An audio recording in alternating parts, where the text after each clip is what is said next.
Création de lits d'étiage. Certains aménagements humains ont consisté à élargir le lit du cours d'eau. En période de basse eau, lorsque le débit devient insuffisant, la hauteur d'eau n'est plus assez importante. La température augmente, les algues prolifèrent et l'oxygène, indispensable à la vie aquatique, diminue aussi. Dans ce cas de figure, il est nécessaire d'avoir recours à la création de lits d'étiage.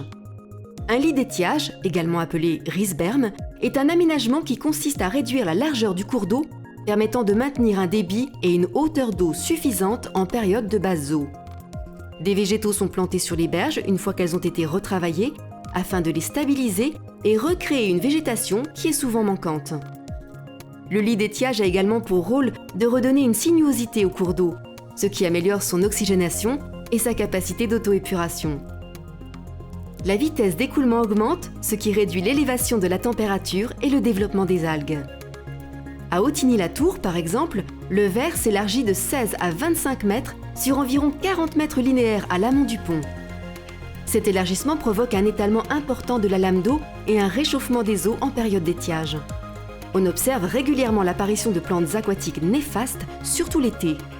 Le lit d'étiage en rive gauche va permettre de concentrer les écoulements sur un tiers de la largeur actuelle. L'écoulement va alors s'accélérer et la hauteur d'eau augmentera de 10 cm lors des basses eaux. Enfin, l'eau sera mieux oxygénée grâce à la diversification des écoulements et une banquette végétalisée servira de tampon entre les parcelles agricoles et le cours d'eau, limitant les risques de pollution.